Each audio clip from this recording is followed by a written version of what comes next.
So good afternoon. Mirë pra, mirë dita zonja dhe zotrinj dhe mirë se erdhët në këtë sesion të nivelit lartë të udhëheqjen rajonale dhe të ardhmen e rendit Shumpalësh. Pra, zoti kryeministër, mirë se erdhët. Natyrisht, nuk keni nevojë për shumë prezantim, por të them pak fakte të shkurtra. Siç e dini, kryeministri Rama është një nga udhëheqësit më me ndikim në kontinentin ton, ka qenë kryeministër që prej 2013 se sapo ka marrë një mandat të ri në maj. E dyta, që ndoshta pak e dini, është që ai ka studiuar e jetuar në Paris, në Beaux-Arts. Ky është lajmi i rrem. Mund ta shtjellosh pak? Jo, nuk kam studiuar këtu. Erdha me një po themi rezidencë në Cité des Arts, një fellowship, është si SBA dhe Kina. Dy vende janë, por janë ndryshe nga njëri tjetri. Po mund të takohen të flasin. Dhe më së fundi, duke qenë se jemi këtu në Forumin e Paqes Parisit, është e rëndësishme për ne të pranojmë që ju, zoti kryeministër, keni zgjidhur një konflikt afatgjatë me rivalin tuaj historik, keni nënshkruaj marrëveshjen e paqes dhe i keni dhënë fund konfliktit Armeni dhe Azerbajxhan. E kishe fjalën për Azerbajxhan Shqipëri, sepse thatë Armeni. Dhe do zemrosh presidentin tënd, jo mua, sepse është përpjekur për kaq shumë kohë, por nuk ja doli. Me këtë, le të hyjmë në bisedën tonë. Pyetja e parë, zoti kryeministër, është si e ndjeni, si e shihni gjithë këtë trazim që po ndodh nga këndvështrimi juaj, çfarë po ndryshon në rendin global?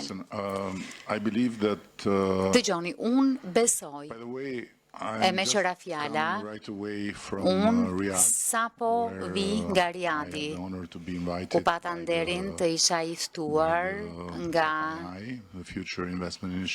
nisma e forumit të investimeve për të ardhmen, FII, në një vend të jashtëzakonshëm, jo për shkak të numrit të pazakontë të njerëzve, 7.000 pjesëmarrës, por fal asaj çfarë përfaqësonin në çështjet globale, sidomos kur bëhet fjalë për biznesin, inovacionin dhe teknologjinë. When you have the possibility to be in kur ke mundësinë të gjendesh në atë pjesë të botës, e kupton që në këtë pjesën tonë të botës ne duhet të bëjmë një dush për ulësie, sepse edhe sot, edhe pse bota po ekspozon tërësisht ujrat që ziejnë në marrëdhëniet midis vendeve të qasjeve përkundrejt gjërave themelore, ne vazhdojmë të mendojmë që ka diçka që nuk shkon me botën dhe që është vetëm një moment në kohë dhe gjërat do të kthehen siç ishin, sepse ne, dhe kur them ne, nuk flas për Shqipërinë, flas për Perëndimin dhe sidomos për Europën.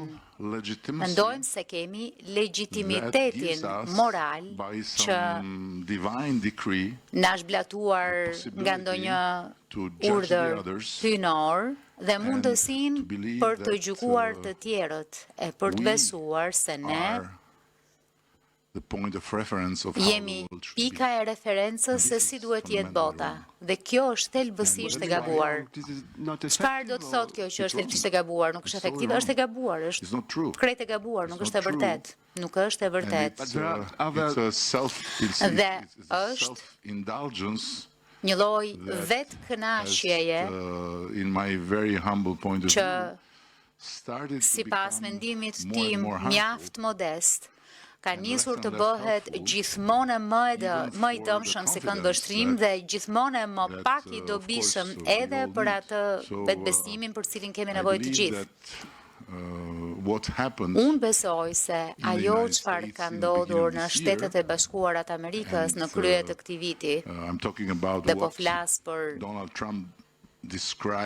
atë që Donald Trumpi e përshkroi si plani preciz i Zotit për ta shpëtuar në mënyrë që të shpëtonte Amerikën. Është, sipas meje, diçka që nëse Zoti kishte vërtet një plan, pjesë e këtij plani ishte edhe të zgjonte Europën. Nuk po e shoh Europën të zgjohet. Pse? Të zgjohet në mënyrën siç duhet, ka një zgjim, nëse mund ta quajmë kështu. In a lot of efforts done by the president. Në shumë përpjekje që po bëhen nga presidentja e komisionit, nga udhëheqësit që po përpiqen t'i çojnë gjërat përpara. Pushing so much dhe në këtë shtys shumë të fortë për të ndryshuar qëndrimin në raport me idenë e mbrojtjes.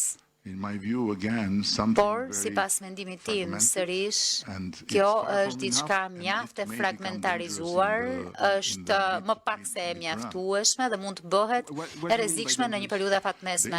Çfarë nuk kupton me e rrezikshme? E rrezikshme në kuptimin që për mua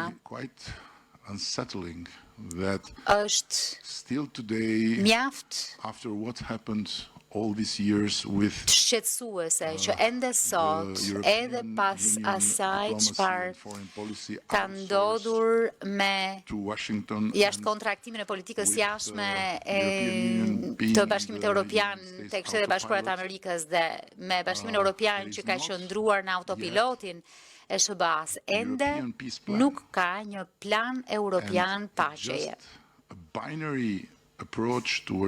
Ka vetëm një qasje binare ndaj një konflikti që ka potencial të jashtëzakonshëm për të degeneruar në diçka katastrofike. Edhe unë nuk po kundërshtoj këtë pjesë, por ndihem shumë i shqetësuar për pjesën që mungon, diplomacinë dhe planifikimin për paqe. Çfarë do të jetë, sido që të duket, por paralelisht me luftimin, pra me bërjen e luftës dhe mbështetjen e Ukrainës dhe me shumë të drejtë, Bashkimi Evropian duhet të ketë planin e vet të paqes dhe duhet të ketë komunikimin e vet të drejtë për drejtë me Rusinë dhe me çdo tjetër që gjendet në mes apo nga ana tjetër. Mendoni që Rusia do paqen? Po nuk ka të bëjë me atë çfarë do Rusia. A donte Hamasi paqe? A do ndonjëherë Hamasi të ketë paqe? Nuk e besoj për një sekond që të jetë vërtet një gjë e tillë.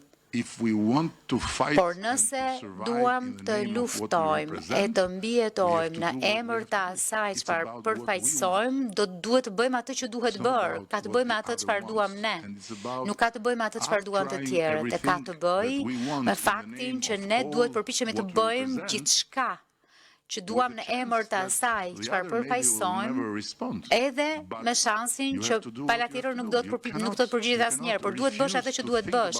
Nuk mund të refuzosh të mendosh për paqen sepse tjetri është kaq i keq sa që mund të mos ta doj. Mund të mos ta doj.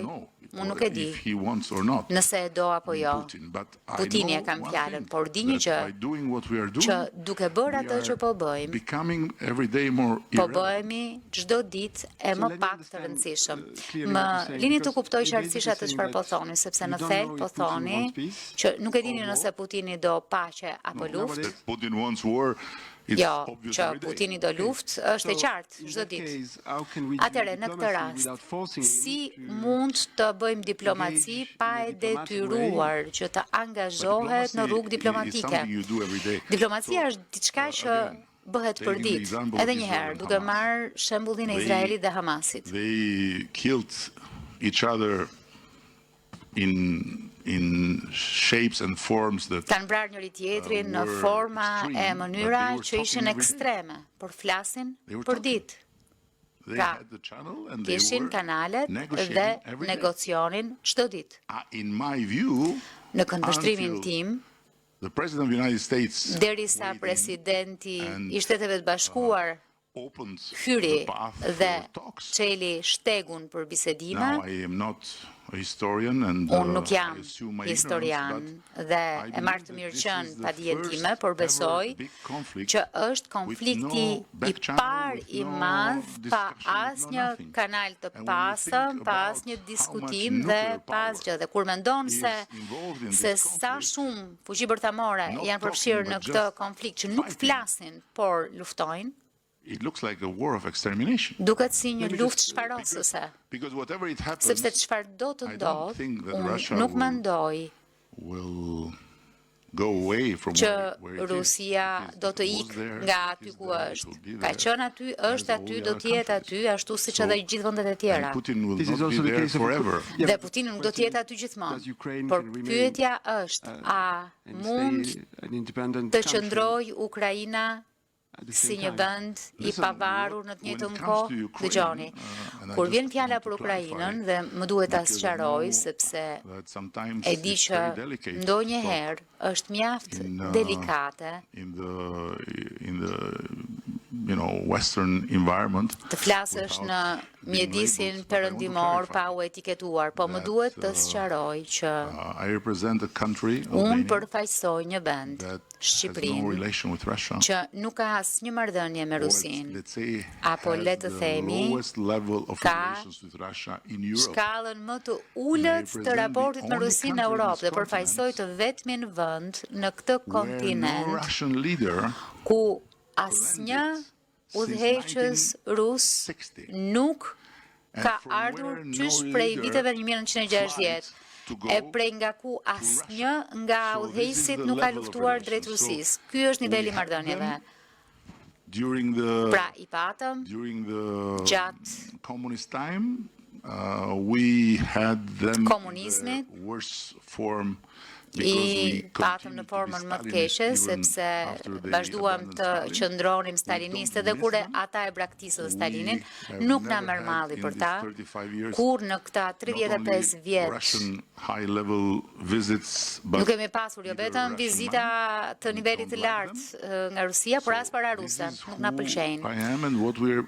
Pra, ky jam unë dhe këtë përfaqësoj, por për t'ju kthyer diskutimit, unë besoj që Europa po humbet atë që është kryesorja. Atëherë çfarë po ndodh? Çfarë do të thotë që të mos kesh asnjë reflektim, pasi është bërë një luftë që nuk ka asnjë komunikim, dhe jo vetëm komunikim, po edhe pa takuar ose duke si thua u kthyer ndaj dikujt që u sulmua sepse pati një pikpamje të ndryshme, dhe po flas për Orbanin, dhe patëm një qëndrim të ndryshëm në Washington. Dhe u përmend fjala armpushim, një fjalë që kur Viktor Orban e përmendi, u shpërfill, u përçmua si të ishte një fjalë e pisët. Ndërkohë, kjo fjalë u zbulua në diplomacinë europiane në këto rrethe dhe gjithkush filloi të fliste për armpushim, po pa gjejeni, ishte shumë vonë. E si të mos çojë kjo në reflektim? Europa duhet të ketë autonominë e saj së paku. Unë besoj pavarësinë e vet, por së paku autonominë e saj, politikën e saj të jashtme, planin e saj të paqes, dhe të bëj luftën. Unë nuk po them rresht luftën, unë nuk po them t'i japim Putinit gjithçka ka marrë, gjithçka do. Jo, nuk po them asgjë të tillë. Po them bëje luftën, por përgatitur për paqe. Mendonin që Shqipëria duhet luajë rol? Jo, dëgjoj, unë jam më i gjati mes të gjithëve, përfshi dhe presidentin tuaj. Por përfaqësoj një vend që është shumë i vogël për të luajtur çfarë do lloj roli. Plas të llojit që të mund të ndryshoj trajektoren e ndonjë gjëje. Jam shumë i vetëdijshëm për këtë. Ju më ftuat dhe po ju them çfarë mendoj, por tjetërsoj nuk duhet as të isha këtu. Në qoftë se do të merrnim në konsiderat matësinë e vendit. Pra këto janë dy gjëra të ndryshme. Si europian, që përfaqësoj një vend të vogël, pavarësisht matësisë së tij, unë besoj se më duhet të dalë për zot mendimeve të mia dhe vendit tim. Pastaj, nëse ky mendim im është i duhur apo i gabuar, nuk ka rëndësi, sepse nëse mendimi im është i gabuar, nuk vjen asnjë dëm. Por në qoftë se mendimet e atyre të tjerëve që nuk janë kaq të gjatë sa unë, por kanë pas tyre vende mjaft të mëdha, nuk janë të duhurat, atëherë problemi është i madh. E kupton? Po, e kuptoj shumë mirë. Po, për ta sqaruar, unë jam nga Italia, kështu që presidenti im nuk është saktësisht ai të cilit ju referuat. Dëgjoni, jeni nga Italia. Jeni nga një Shqipëri e madhe në shumë mënyra. Giorgia Meloni do të ishte absolutisht dakord. Pra, italianët janë shqiptarë veshur me Versace. Është e vërtet që keni një kryeministre, një grua të shkëlqyer, siç Trumpi do të thoshte, një grua të mrekullueshme dhe jam dakord që nuk është e gjatë, por më besoni që kur merr fjalën është më e gjatë se unë. Sa për ta ditur. Sepse në sytë e tu shoh shumë të majt. Unë jam vetë socialist, edhe pse nuk jam fort i sigurt se çfarë nënkupton ditët e sotme. Për shembull, te socialistët francezë, po të them që jam socialist në Francë, nuk dua që njerëzit të mendojnë se kam vdekur. A mendoni që anëtarësimi i Bashkimit Evropian është i vlefshëm për Shqipërinë, sepse duket sikur po i referoheni një forme shumë ndryshe të BE-s, një forme më të urbanizuar. Jo, mos na ço këtu, nuk është e vërtet. E shihni si funksionon? Sa tmerrsisht keq funksionon, sepse unë thash diçka për dikë. Lidhur me një opinion për një temë dhe më quajtët urbanist. Ai është miku im, si të gjithë ata që janë miqtë mi, sepse tashmë u bë ca kohë në këtë punë dhe kam parë shumë prej tyre të ikin e të vinë, por unë nuk jam një urbanist. Nuk thash që ju jeni një urbanist. Unë kam një mendim tërësisht ndryshe nga Viktori kur vjen fjala për Bashkimin Evropian. Besoj që Bashkimi Evropian është projekti më i jashtëzakonshëm politik që njerëzimi ka përfituar ndonjëherë, ashtu siç besoj që një prej njerëzve më të mëdhenj që ka bërë politik është dikush që quhet Charles de Gaulle, një europianist i madh. Besoj që Bashkimi Evropian është bekimi që kemi, të gjithë ne, përfshi edhe francezët, cilëve kur nuk ju pëlqen diçka për një kohë të gjatë, dhe besoj që për ne, Shqipëria në Bashkimin Evropian është pikërisht ajo çfarë mund të quhet bekim, sepse po të ishim ajo çfarë ishim pas 50 vjetësh Kore e Veriut e Europës, pas 50 vjetësh izolim tërësor nga të gjithë, sepse ishim izoluar nga Perëndimja e Lindja, pas 50 vjetësh diktature gjakatare, varfërie, dhe Bashkimi Evropian nuk do të ishte aty, do të kishim pasur të njëjtin fat si Afganistani, Iraku apo kushdo tjetër. Flasim për vende ku amerikanët shkojnë të ndreqin gjërat me bomba dhe kur largohen gjërat janë më keq se ç'ishin në fillim. Për këtë po flas. Bashkimi Evropian every European, është including the diçka French, që çdo europian, përfshi francezët, duhet ta gëzojnë si dhurat nga etërit themelues, e që nuk duhet rrezikuar as pak. Të gjitha ato teori për dalja nga Bashkimi Evropian, për faktin që Bashkimi Evropian është problemi, janë krejt të pabazuara.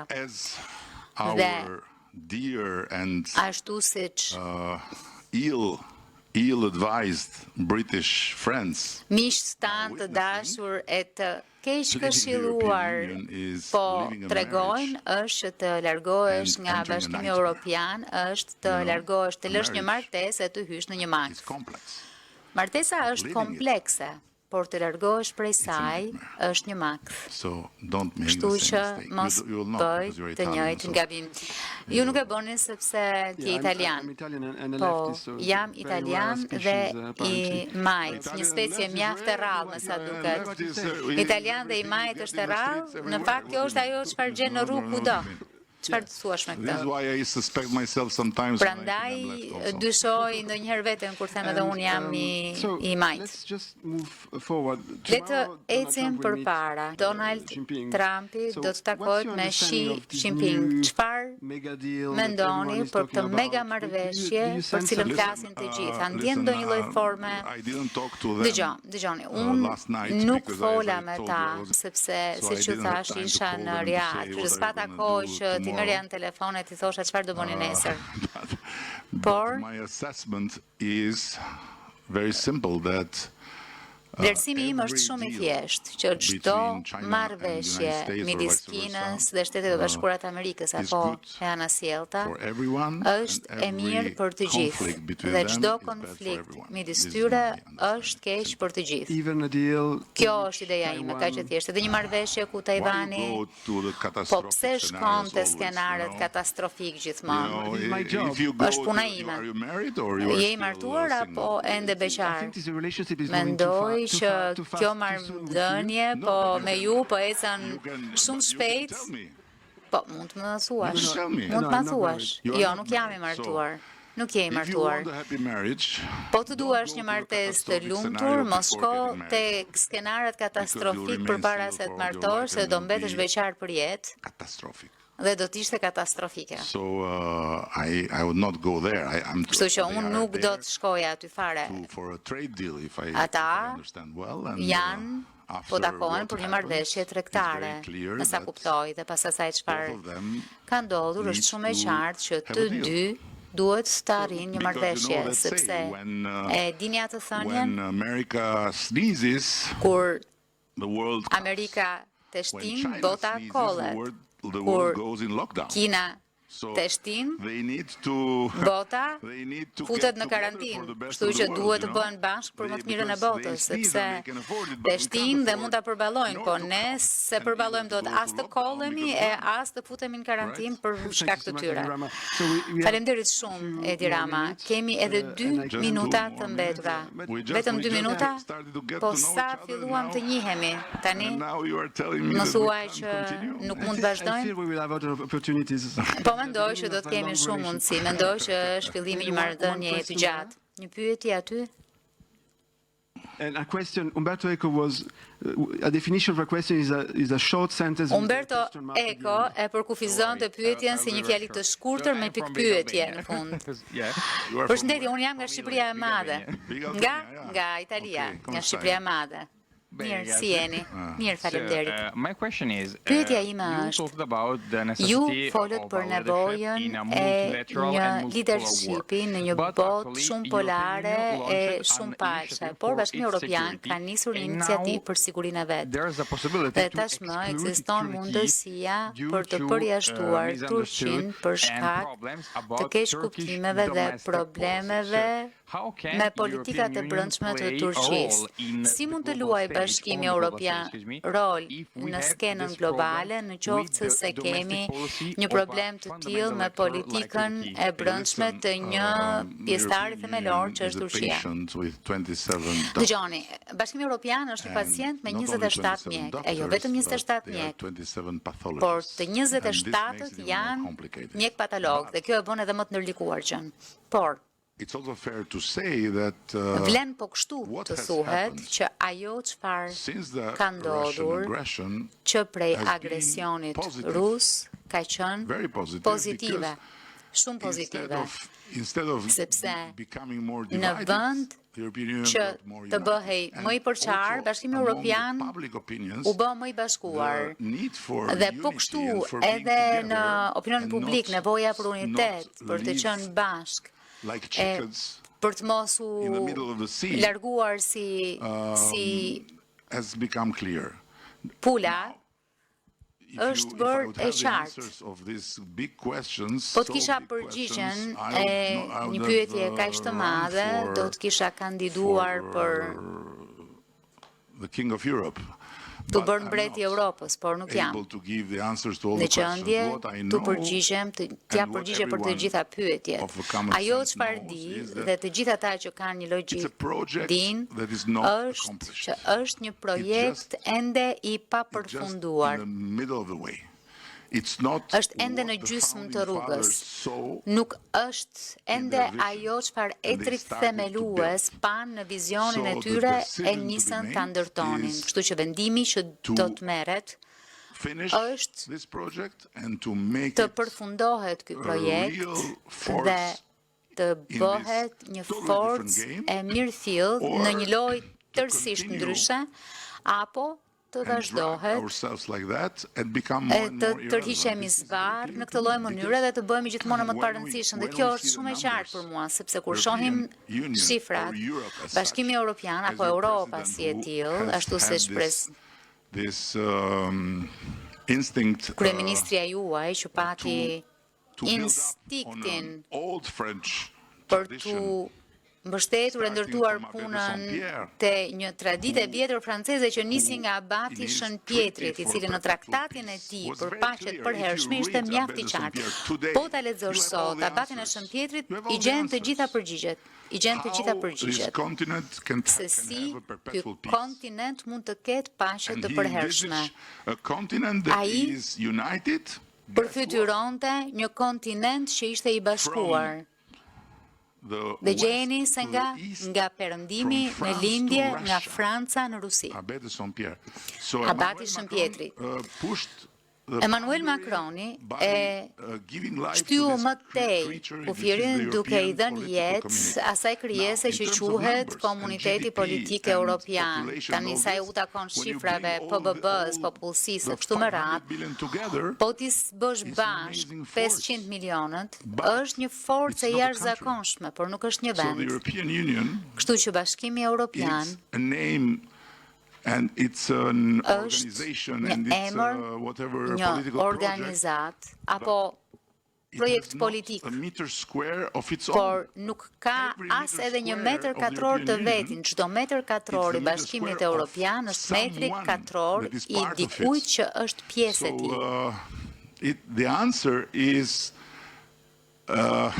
Ndaj, përgjigja është ti përgjigjemi kësaj pyetjeje. A duam të shkojmë përpara me projektin, apo do të vazhdojmë ti bëjmë të dyja në të njëjtën mënyrë dhe të shpenzojmë sasi të jashtëzakonshme parash për të militarizuar Europën me pasoja të cilat shpresoj që e kam gabim, që shpresoj të gjithë ata për cilëve përpiqem të mësoj të kuptoj e kanë gabim që për pak vjet do të jemi të thyer, do të jemi that will be pas gjë. Do të kemi armë, do të kemi mjete luftarake të ruajtura diku dhe të jetë pjesë, do të kemi një histori pak kënaqësie kështu me radhë, nuk po flas për revolucion. Sepse fjala revolucion në pikërisht këtë vend në cilin po flasim nuk është shaka. Nuk është diçka si në Itali apo në Shqipëri. Kur shqipton fjalën revolucion në këtë vend, e di që njerëzit tu nuk bëjnë shaka, ne bëjmë shaka, apo jo, italianët dhe shqiptarët. Prandaj ne do t'i mbijetojmë çdo luftë bërthamore. Mr. Prime Minister was a very interesting. Kryeministër, ishte një bashkëbisedim shumë interesant. Një pyetje e dytë para se të largohemi, sepse nuk mund kemi vetëm pyetje nga Italia, le të shkojmë jashtë Italisë dhe Shqipërisë, sepse jemi këtu në Francë dhe po e thyejmë këtë vend. Nuk mund t'i durojnë njerëzit që flasin italisht në këtë vend. Po, ju lutem. Përshëndetje zoti kryeministër, faleminderit për shqiptare. Është shqiptar. Nuk është faim.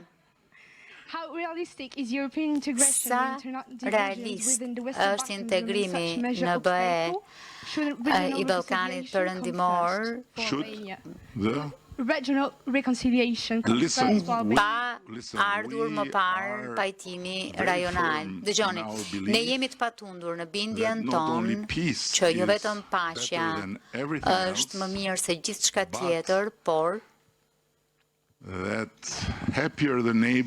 që sa më i lumtur komshiu, aq më e lumtur shtëpia. Diçka që, pra komshi i lumtur, shtëpi e lumtur, diçka që ma ka mësuar gjyshja ime. Kështu që mos kujdes vetëm për veten, por mendo edhe për të qinjen. Dhe nëse be sure that the neighbor is not starving, because then your celebration gëzon vet, po feston vet, atëherë sigurohu që fqinjit mos jetë duke vdekur urie, sepse pastaj i gjithë ky gëzim shkon për dreq. Ne kemi politika bashkëpunimi, dialogu, bashkëpunimi me të gjithë në rajon. Ndërkohë me Serbinë, ndoshta nuk e dini ose tjerët e dinë, 68 vjet pas vizitës së fundit kemi shkuar. Natyrisht kemi një problem me Serbinë, një problem të madh, që është Kosova. Apo Kosovo, siç i thon këtu. Kosova është një problem, sepse për ne është një shtet në të drejtën e vetë, jo vetëm për ne, por për shumicën e vendeve të BE-s, për Serbinë e për ndonjë vend tjetër, nuk është. Dhe është një problem i madh. Por ose do të vazhdonim të rrinim me kokën pas, e të ndiznim pak kënaqësi, të ndiznim tensione, të ndiznim energji negative, dhe të dëmtonim veten, ekonominë tonë, të ardhmen tonë, sepse jemi tregje shumë të vogla, kemi nevojë që të jemi të gjithë bashk, ose alternativa tjetër ishte të thoj, dëgjoni, nuk bijem dakord për këtë, por kjo nuk mund të na parandalojë të punojmë së bashku për shumë gjëra që bijem dakord që njerëzit, qytetarët tanë duhet të kenë lirinë e lëvizjes, që madhrat tona duhet të kenë lirinë e lëvizjes, e kështu me radhë. Unë jam dakord me ju që bashkëpunimi rajonal nuk është alternativ, është e vetmja rrugë për ne që duam të bëhemi dhe antar të Bashkimit Evropian, e me 4 lirit e Europës, lëvizja e madrave, kapitalit, njerëzve, shërbimeve, të jenë njësoj edhe në rajonin tonë, se s'mund të jemi Europian në Europë dhe Ballkanas në Ballkan. Edhe pse gjatë vitit fundit kam parë që Europa është ballkanizuar shumë, që nuk kemi më vetëm, nuk kemi më të vetmit që krijojnë probleme. Shihni Francën, harroni Britaninë. Mendoni që Franca është ballkanizuar? Tërësisht. Shiko. Shihni, akoma nuk miratojnë dot një buxhet. Çfarë është kjo? Ballkan. Shihni Britaninë. Shihni. Janë edhe më keq. Kështu që është një ballkanizim i tërë i Europës. Tani ne jemi të mirët. Është për të qeshur dhe ju themi pastaj bëni paqe. Mos kërcënoni, komunikoni, bashkëpunoni, sepse kjo është gjë më e mirë për të bërë, sepse vim nga theri. the messengers. Dhe Now, jemi they lajmëtarët. want to listen, they Tani, listen. They don't want to nëse listen, they duan të don't na listen. dëgjojnë, na Okay. dëgjojnë. Nëse nuk duan të na dëgjojnë, If mos the na world dëgjojnë. will Ne jemi blow në rregull me up, të dyja. it Në will fund not be fundit, Albania's fault. kur bota të shpërtej, Thank you nuk so do much. të jetë faji i Shqipërisë. Kjo është e rëndësishme. We'll stay Nëse bota without do të facts. bëhet So, më e mirë, ne do të themi bëm pjesën tonë. Kështu që në të dyja At the end, when we go mënyrat, në fund fundit, kur t'i shkojmë Shën Pjetrit përpara, sigurisht do të na jepet një vend në parajs si shqiptar. Brits and French, Por britanikët dhe francezët nuk jam i sigurt. Për fat të keq, do të mbyllim këtë seancë, por herën tjetër kur t'jeni në Paris, do t'ju ftojmë të gjithëve në Grand Continent, në gazetën e themeluar dhe mund të flasim edhe në frëngjisht. Shpresoj që do të ketë një herë tjetër me ju.